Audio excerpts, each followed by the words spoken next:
Hi, guys, ladies and gentlemen, boys and girls. This is the Tennis World with the Tennis Expert. How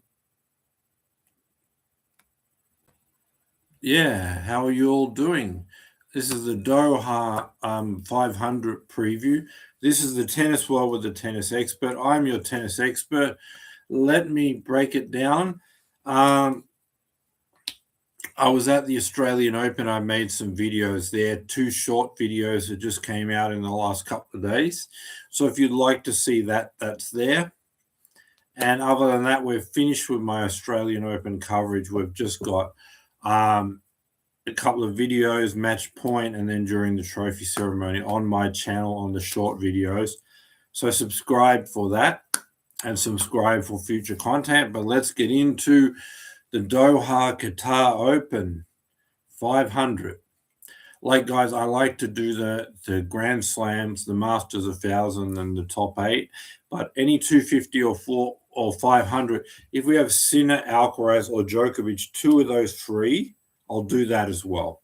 But Masters 1000, Grand Slams, and the top 8 tournament at the end of the year, all of those are there regardless of who's playing.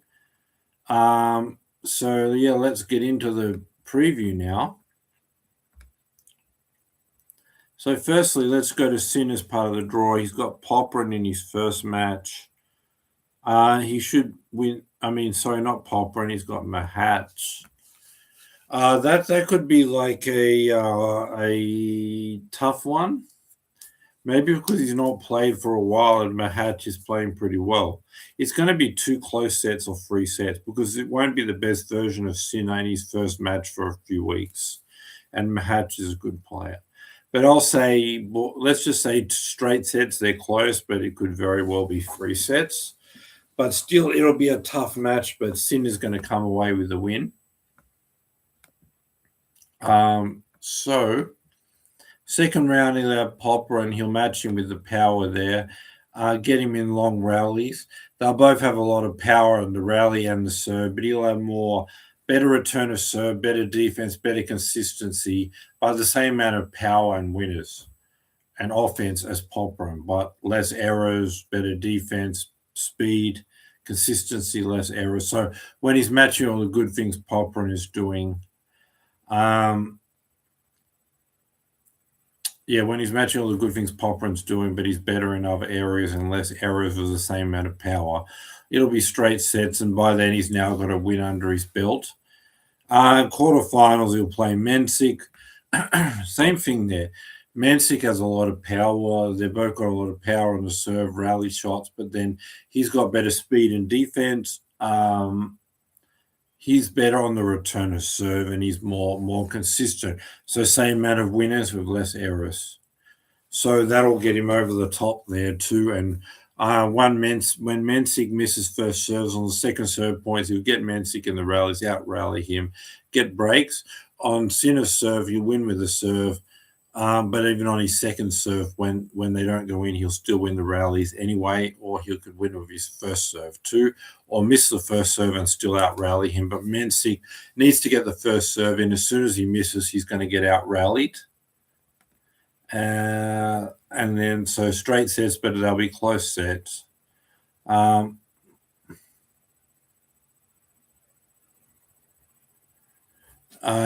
that's sort of like how it's looking. So then when it comes to the semifinals, I'm just going through the draw to work out who he would play. Perhaps someone has dropped out of the tournament because I don't see a top 4 seed in his side of the draw. Anyway, let me just do Alcaraz's side, and I can't see who's actually he would meet in the semifinals at this point, but I'll work it out as we go in the video.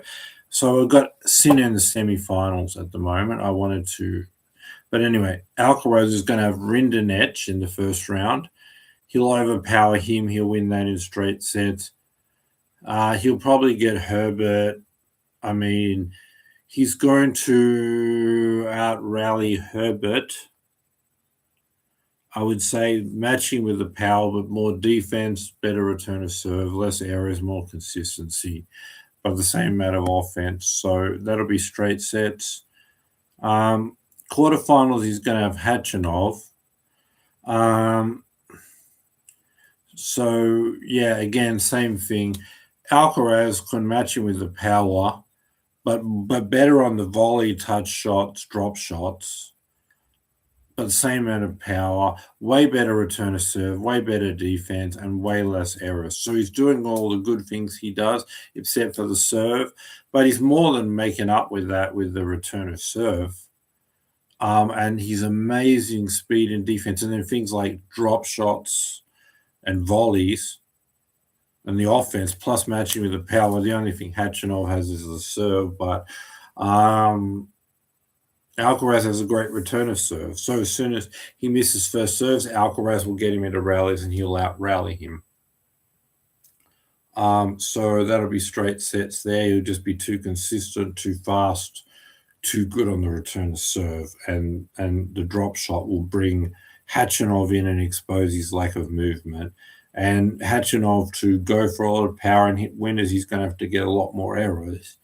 So in the end, it'll be straight sets, but two close sets for Alcaraz over Hachanov. In the semifinals, he'll play Medvedev, right?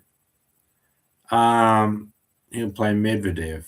So they both have great defense and consistency and return of serve. And they're both very good at long rallies. But when it comes down to Alcaraz has more power on the forehand, he has a better volley, and he has a better drop shots. So he's matching him on the speed, the defense, the return of serve, all the defensive things. But then offensively, he's got more power, which means he's going to be controlling the rally. And he's got great volley and drop shots. When Medvedev likes to stand so far back on the return of serve, if you've got a great volley, particularly drop volley and drop shots that Alcaraz does, he can exploit it. But then he can also use power and push Medvedev around and control the rallies. So it's just going to be rallies where Alcaraz is overpowering Medvedev and pushing him around, and also putting in some drop shots to exploit Medvedev standing further back. So in the end, it'll be straight sets. Maybe one of the sets close, the other not. The other not.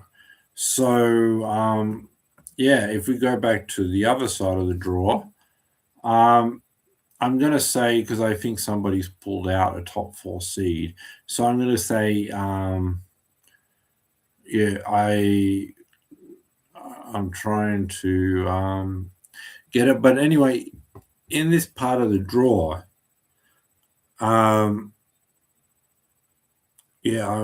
don't remember the guy's name because it's not right here in front of me, but he was a top player. He was a top 4 seed and they were meant to meet, but I know he played in Rotterdam, so he must have pulled out.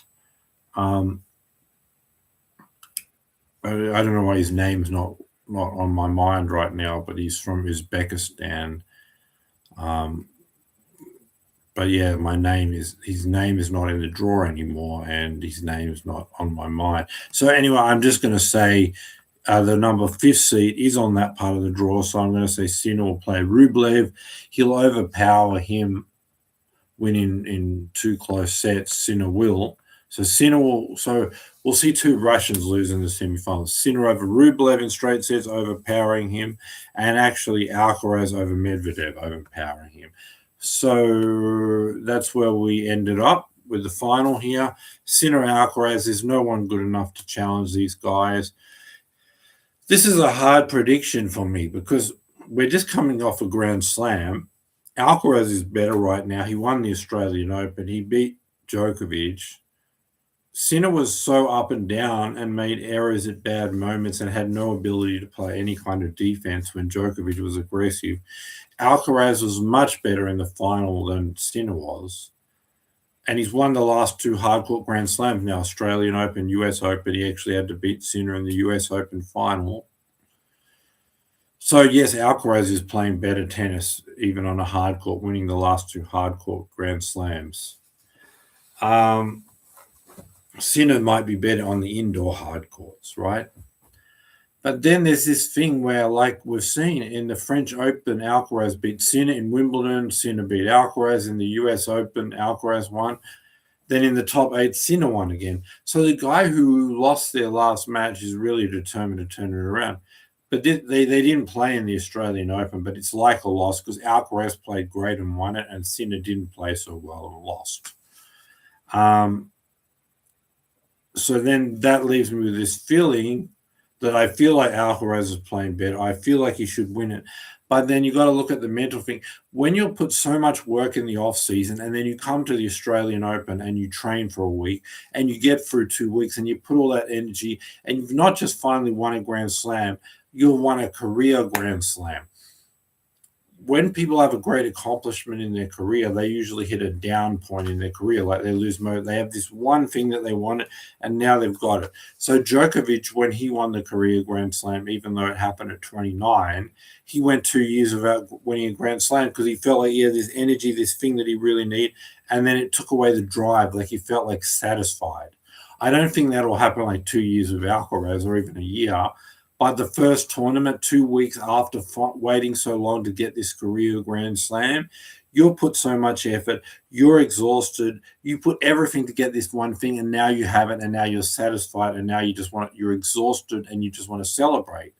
So it's hard then to just pick up and say, I'm focused on a 500 event. No, I want to celebrate winning the career Grand Slam. I put so much effort. And now I'm just exhausted, and it's this great moment. I just want to celebrate it. And I want to think about what's just happened. And it's not just a Grand Slam, it's the career Grand Slam at the youngest age. First 22-year-old to get 7 Grand Slam. I put so much effort. I'm tired, and I just want to celebrate. In that moment, you're not going to be motivated so much by a 500. That's the thing. Whereas for Sinner lost in the Australian Open. Sinner is feeling bad about that loss. And Sinner is feeling like, I just want to get back to work. I want to get back to training. I want to make sure that won't happen again. I really need to win any kind of a tournament because I was just beaten. And to feel better. I feel bad about what happened at the Australian Open. I feel bad about how I played. But I just need to get back to work and be better. And I'm really motivated now after that loss to turn things around. And any feeling of winning any tournament will take that bad feeling at the Australian Open away. I just really now need to forget about the Australian Open, to be better, and to have the feeling of I've won something and I've lifted a trophy. And that makes me feel better and forget about what happened at the Australian Open. So me losing has got me motivated to be better, to make sure it won't happen. But at the same time, I'm still feeling bad at the Australian Open, and I just need to win something to feel better. So for me, Sinner's working really hard and really motivated after the loss, and he really wants to win something. Whereas Alcaraz is feeling like, I've just achieved a dream, a career Grand Slam. Just within 2 weeks of that, like that I'm going to be motivated for a 200, for a 500, when I put all this time and effort and training, and then the 2 weeks of the Grand Slam, and now I've finally got there. I just want to celebrate, and I'm just tired, but I just want to celebrate. I don't want to think about a 500. So I just don't think he'll have enough motivation.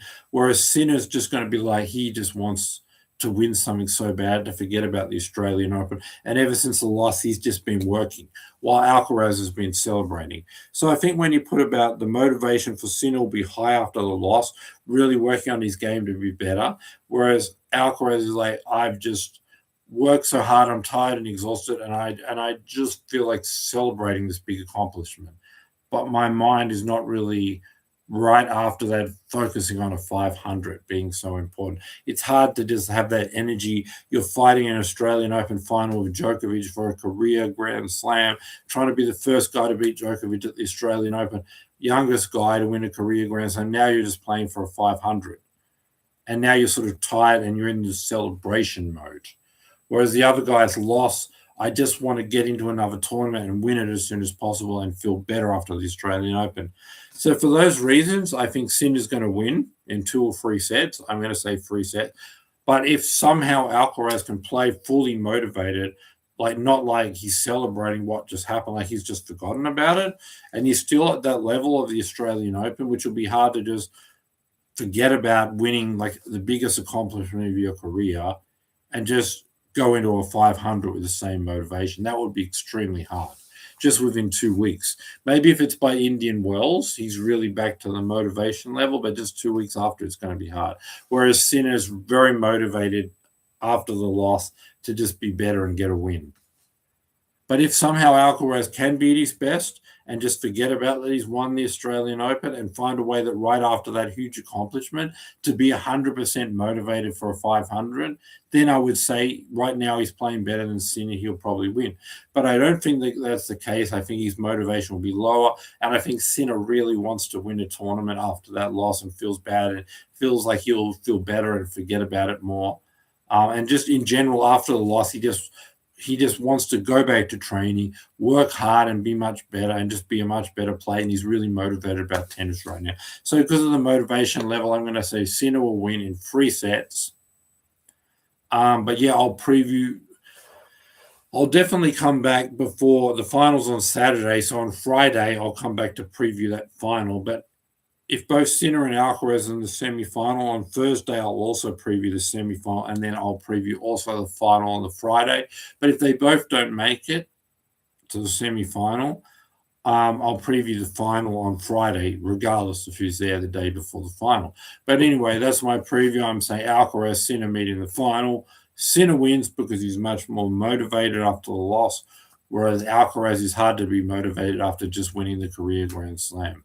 So I'm saying Sinner gets it over Alcaraz in the final in 3 sets. But again, I have no idea how these guys are going to respond to just right after a Grand Slam. But when I do my preview in my next videos for the semi-final, if they're both there and or the final, I'm going to know how they're playing. I'm going to know if they're motivated. I'm going to see is Alcaraz just continue on the level at the Australian Open. If so, I'm going to change my pick and I'm going to say he's the favorite over Sinner. Or is Sinner really motivated to turn things around after the loss? Like I think he will, but I'll get to see him play before the semi-final. So I have a much better idea what's going to happen then. So subscribe and be back here for later in the week. Thursday in a few days for the semi-final preview and Friday for the final preview. So subscribe, bell notification, thumbs up. Have a great day. Thanks for watching and be back for my next videos later in the week. Subscribe. Thanks for being with me, guys. Subscribe and be back later in the week for my preview of the finals as they happen. Thanks for watching and bye for now.